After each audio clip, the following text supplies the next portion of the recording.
ब्रह्मा गुरुर्विष्णु गुरुर्देवो महेश्वरः गुरु साक्षात् परब्रह्मा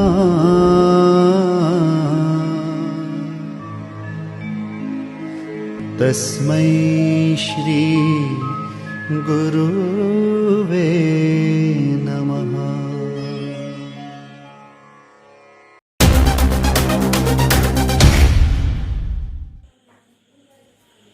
હરિઓમ વિદ્યાર્થી મિત્રો, જય શ્રી કૃષ્ણ. કેમ છો બધા જ? સરસ, વેરી ગુડ. અલગ અલગ પ્રકારની આપણે જે ઓનલાઈન શિક્ષણની અંદર જે યુનિટ ટેસ્ટ ચાલે છે એ દરેક વિષયની બહુ સરસ મજાની ચાલી રહી છે. આ પેપર પણ બહુ સરસ મજાના આપી રહ્યા છો. આપણો અભ્યાસ પણ ઓનલાઈન બહુ સરસ મજાનો ચાલ્યો છે દરેક વિષયનો. તો આજે જે વાત કરવાની છે એ વાતનું બંધારણ બાંધવા માટે મારે તમને થોડીક આગળ ક્યાંક લઈ જવા છે. અને એ છે સરસ મજાની એક કવિતા પ્રેમાનંદની આપણે ભણ્યા છીએ, જેનું નામ છે એ મુગાયો ચંદ્ર. આટલી સરસ મજાની વાત હતી. એમાં બે પાત્ર, વિષયા અને સામે ચંદ્રહાસ. સાહેબ, અહીંયા આપણે એવા બે પાત્રો ભણવાના છે. એમાં એક પાત્ર એવું જબરજસ્ત છે સાહેબ. એક દીકરીનું પાત્ર છે, ચરિત્ર નિબંધ છે અમૃતા, કિશનસિંહ ચાવડા. આપણે કિશનસિંહ ચાવડાનો જન્મ વડોદરામાં થયેલો છે, પણ એનું મૂળ વતન કયું, ગામ કયું, તો આપણું જે સુરત છે એ સુરતની બાજુમાં સચિન, અને સચિન જે સુરતમાં સચિન જે આવ્યું છે એ સચિનની બાજુમાં ભાંજ નામનું ગામ. એ ગામ એનું ગામ, કિશનસિંહ ચાવડાનું ગામ. સાહેબ, એ માણસ એનો જબરજસ્ત વ્યક્તિ કે એને જે આ જે પાઠ જે છે ચરિત્ર નિબંધ અમૃતા જે છે, પોતાની બેન જે છે નાની બેનનું વર્ણન કર્યું છે, એનું રેખાચિત્ર આ લખ્યું છે. ભાઈ અને બેન વચ્ચેના પ્રેમની અદ્ભુત ગાથા એટલે અમૃતા. લોક યાદ રહે દરેકને. ભાઈ અને બેન વચ્ચેના નિસ્વાર્થ ને અમોઘ ને અફર પ્રેમ ની ગાથા એટલે અમૃતા સાહેબ. અને પરિવારની અંદર સાહેબ એટલી ગરીબ પરિસ્થિતિ, તો બા, બાપુજી, અમૃતા અને આપણા લેખક આ ચાર છે. ભાઈ બહેન વચ્ચેનો એટલો પ્રેમ. અમૃતા નાની અને આપણા લેખક કિશનસિંહ ચાવડા એ મોટા, 3-4 વર્ષના કરતા મોટા એમ. અને બરાબર બે ભાઈ બહેન થોડા મોટા થતા ગયા. પણ એક રમત જબરજસ્ત સાહેબ. અમૃતાને એ સૌ કોઈ લાડથી અમુના નામથી બોલાવતા હતા. આ તમને બધા પરીક્ષામાં પૂછાય છે કે અમૃતાને લોકો કયા લાડકા નામથી બોલાવતા, કયા નામથી? અમુ નામથી બોલાવતા હતા. અને અમુને શોખ શાનો? તો સાહેબ પાંચિકે રમવાનો. વિદ્યાર્થી મિત્રો, તમને તો ખબર હોય આપણે આ રીતે પાંચિકા રમવાની વાત આવતી, આમ ને ખબર, આમ ઉલ્લાળે મૂચે. તો અમૃતા જે છે એ અમુ જે છે એ પાંચિકા રમવામાં એટલી બધી મશહૂર કે શેરીમાં કે ફળિયામાં કોઈની તાકાત નથી કે અમૃતાને કોઈ હરાવી શકે. એવી પાંચિકા, પાંચિકો આમ ઊંચે જાય, નજર પણ ઊંચી જાય, પાંચિકો નીચો આવે, પાછા આવે. અને ક્યારેક તેની આંખના વર્ણન અદ્ભુત કિશનસિંહે કર્યા છે કે મારી બેન જે અમુ જે છે, અમુની આંખની જે તીરછી નજર અને આંખ ઉપરના જે પાપણના ભવા જે છે, અદ્ભુત સાહેબ, જબરજસ્ત. આ ભાઈ બહેન વચ્ચેનો પ્રેમ છે સાહેબ. અને એમાં વળી કોઈ સોસાયટીમાં, શેરીમાં, ફળિયામાં કદાચ કિશનસિંહ લેખકને કદાચ કોઈ કંઈક બોલી જાય ને તો અમૃતા એના બાર વગાડી દે, ભૂકા કાઢી નાખે એના. હા, મારા ભાઈને કેમ બોલ્યો, મારા ભાઈને હું કામ બોલ્યો, આમ ભાઈનો પક્ષ લ્યા કરે એમ. એવી આ દીકરી સાહેબ. મને 10મા ધોરણનો જૂનો અભ્યાસક્રમ યાદ આવે છે. તમે તો નવો અભ્યાસક્રમ ભણ્યા છો, પણ જૂના અભ્યાસક્રમની અંદર એક પાઠ બહુ સરસ મજાનો હતો, આક્કા નામનો પાઠ આવતો. એ આક્કા પાઠની અંદર કાકા સાહેબ કાલેકરે પોતાની આક્કા મરાઠી શબ્દ મોટી બેન, અહીંયા નાની બેન, ત્યાં મોટી બેન, આમાં જે ઘટના છે, ઘટના કાકા સાહેબ કાલેકરના જીવનમાં પણ બનેલી. ન્યાય થઈ બસ આ જ ઘટના. ક્યારેક મારે તમને ખાલી કામ હોપવું છે કે કાકા સાહેબ કાલેલકર, દત્તાત્રેય ઉપનામ એનું, દત્તાત્રેય કાકા સાહેબ કાલેલકર, એની જો કોઈ આ પાઠ જો કોઈને મળે, આક્કા નામની કૃતિ જો મળે તો વાંચજો દીકરા. અદ્ભુત વર્ણન કર્યું છે એની અંદર ભાઈ બહેન વચ્ચેનો અદ્ભુત પ્રેમ છે. અને બોર્ડમાં પાઠમાં પૂછાયું તો પણ ખરું ભાઈ બહેનનો પ્રેમ. અને તમને પણ હું કહું છું કે તમને પૂછાવા યોગ્ય છે પ્રથમ સામયિકમાં કે મોડેલ ટેસ્ટમાં કે વાર્ષિક પરીક્ષામાં ભાઈ બહેનનો પ્રેમ એ અદ્ભુત વર્ણન કર્યું છે. પણ બે ભાઈ બહેન એટલા બધા પાંચિકા રમે, આખી શેરીના ફળિયાના છોકરા બધા હારી જાય, પણ આ ભાઈ બહેન જીતી ના આવે. અને એમાં કોના પ્રતાપે જીતે? તો અમુના પ્રતાપે જીતે. એમ એક વખત એને વાટી લીધી અને પાડોશીમાં રહેવા આવેલા ભૈરવ કાકા નામના વ્યક્તિ, એ ભૈરવ કાકાના કાને વાત નાખીને ભૈરવ કાકા એક વખતનો સમય છે અને આરસ પથ્થર આવે ને, આરસ પથ્થર ગ્રેનાઇટ ટાઈપનો હોય, એ આરસના કુકા લઈ આવ્યા. કુકા એટલે પાંચિકા, કુકા એટલે બધા પાંચિકા. એ પાંચિકા લઈ આવ્યા પછી તો કોઈને તાકાત નથી કે અમને કોઈ જીતી શકે ભલા માણસ. અને પછી તો ભાઈ બહેન આખી જાણે કે ફળિયું માથે લઈ લીધું હોય એમ. એવા કુકા રમે, એવા પાંચિકા રમે, કાંઈ ન ઘટે. આમ કરતા કરતા કરતા કરતા ધીરે ધીરે ધીરે ધીરે ધીરે ધીરે બે ભાઈ બહેન ભણતા ભણતા આગળ વધ્યા.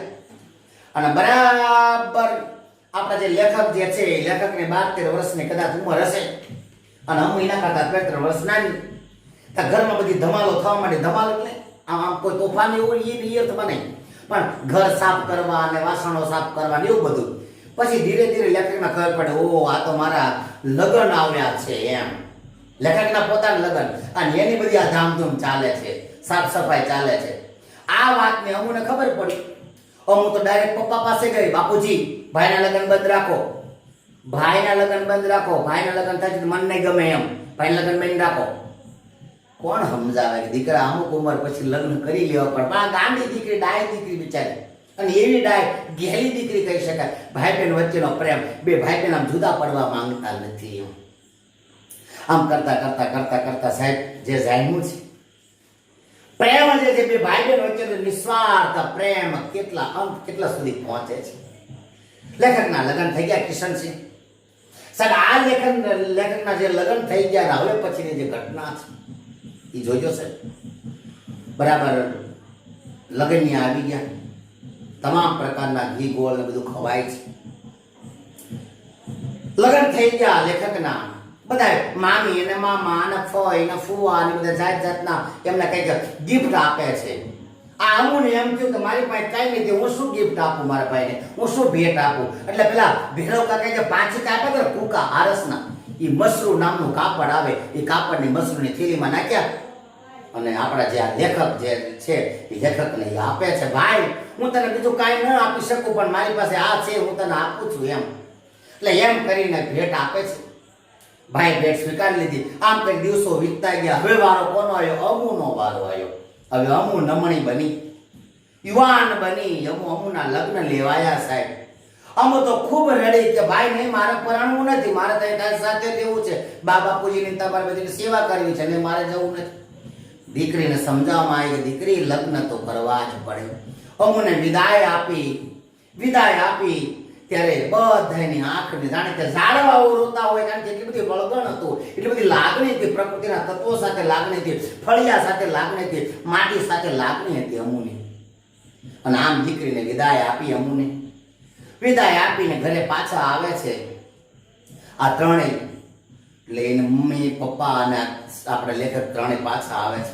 ઘરમાં કે ચેન નથી પડતું કે બેનને આપણે વળાવી દીધી છે. થોડોક સમય થયો અને પાછા પગલા કરવાની જ્યારે વાત આવે ને તો થોડાક સમય પછી બેનને પાછા લઈ આવ્યા તો બેન તો સાવ બદલાઈ ગઈ હતી એમ. અમુક તો જાણે બદલાઈ ગયો હોય, એનો એકદમ વિનમ્ર બની ગઈ, હાવ નિખાલસ બની ગઈ. કોઈની સામે કાંઈ બોલવું નહીં, કાંઈ નહીં, મૌન એકદમ થઈ ગયું. કોઈની સાથે વાતચીત નહીં કરે, એમ નામ બેસી. આમ કરતા કરતા કરતા કરતા દીકરીને સાહેબ રોગ લાગુ પડે છે. આપણી કથા વળાંક લે છે, આપણો ચરિત્ર નિબંધ જે છે વળાંક લે છે. દીકરીને રોગ લાગુ પડે છે સાહેબ. હું તમને આખો સાર કહું છું. અને એક વખત એવું થાય છે સાહેબ, બધાને રોતા મૂકે, હાવ શરીર પાતળું બની ગયું અને બધાને રોતા અને રજળતા મૂકી. અમુ જે છે ને એ સ્વર્ગની વાટી, અમૃતાનું એ મૃત્યુ થાય છે. કોઈને ચેન નથી પડતું, ખૂબ માથા પછાડતા રડે છે. અને પછી લૌકિક વિધિ પ્રમાણે એના કે અસ્થિ જે છે એ ફૂલ પધરાવા જે આપણે કહીએ છીએ તે, તો અસ્થિ વિસર્જન માટેનો સમય આવી ગયો. તો ભરૂચ પાસે નર્મદાની બાજુમાં ચાણોદનો જે ઘાટ છે, જ્યાં ઓર સંગમ છે, ઓર નદી જે મળે છે તે ઈ ઓર નદી જે છે, ઓર સંગમ પાસે બરાબર ચાણોદના ઘાટે અસ્થિ વિસર્જન માટે મા દીકરો બે આવ્યા છે. ખૂબ બેનને યાદ કરે છે. ઓર સંગમ આવી ગયો તો ખબર ન રહી. નાવ વાળાએ કીધું ભાઈ ઓર સંગમ આવી ગયો છે તો તમે અસ્થિ વિસર્જન કરી નાખો. અસ્થિ વિસર્જન બરાબર આમ કરે છે. પેલા જે ફૂલ હોય છે અસ્થિ, એ અસ્થિ ને રાખ જે આમ નાખે છે. જાણે કે દેખક આમ રડી પડે છે કે રાખમાં પાણીની અંદર, રાખ અને પાણીની અંદર પોતાની બેરડીના દર્શન થાય છે. મારા વિદ્યાર્થી મિત્રો, આપણે એમ કેવું છે ટૂંક સમયમાં આપણો ગણપતિ ઉત્સવ શરૂ થઈ ગયો છે અથવા તો આવે છે. એ ગણપતિ ઉત્સવમાં જ્યારે આપણે ગણપતિને વિદાય જ્યારે આપી રહ્યા છીએ, ત્યારે વિદાય જે ગણપતિને આપી રહ્યા છીએ, વખતે ગણપતિ જાણે કે આપણને કંઈક કહેતા કે આવજો, હું હવે જઈ રહ્યો છું. બસ આમ બેન જાણે કે કાલી ગયેલી ભાષામાં કંઈક બોલતી હોય એવું લાગ્યા કરે છે. અને છેવટે એટલા બધા મનથી એટલા બધા દુઃખી થઈ ગયા છે કે મા દીકરો એ અસ્થિ વિસર્જન કરતા કરતા નિરાશ થઈને પગે લાગતા એને એવું લાગે છે કે આજે ઓલા કુકા જે છે ને એ હારવાર અસ્થિની સાથે સાથે પાંચિકા જે આપ્યા હતા ને ભેટ રૂપે, એ પાંચિકા પણ પેલા અંદર પધરાવી દે છે. છેલ્લી નિશાની જે હતી પણ પધરાવી દે છે. આવી સરસ મજાની જે વાત છે એ વાત આ પાઠમાં કરવામાં આવી છે. અદ્ભુત ભાઈ અને બહેનનો જે આ પ્રેમ, જે નિસ્વાર્થ પ્રેમની ગાથા છે. છેલ્લી એક પંક્તિ સાથે આપણો સાર પૂરો કરીએ છીએ. કોણ હલાવે લીંબડી ને કોણ ઝુલાવે પીપળી, ભાઈની બેની લાડકી ભૈલો ઝુલાવે ડાળકી. કોણ હલાવે લીંબડી, કોણ ઝુલાવે પીપળી, ભાઈની બેની લાડકી ભૈલો ઝુલાવે બેનડી ઝૂલે, ભૈલો ઝુલાવે બેનડી ઝૂલે, ભૈલો ઝુલાવે ડાળકી. આખી પાઠનો સાર હતો દીકરા. અને પાઠ પહેલેથી હવે પછીના એપિસોડમાં આપણે ભણશું. ત્યાં દરેકને હરિઓમ, જય શ્રી કૃષ્ણ, જય માતાજી.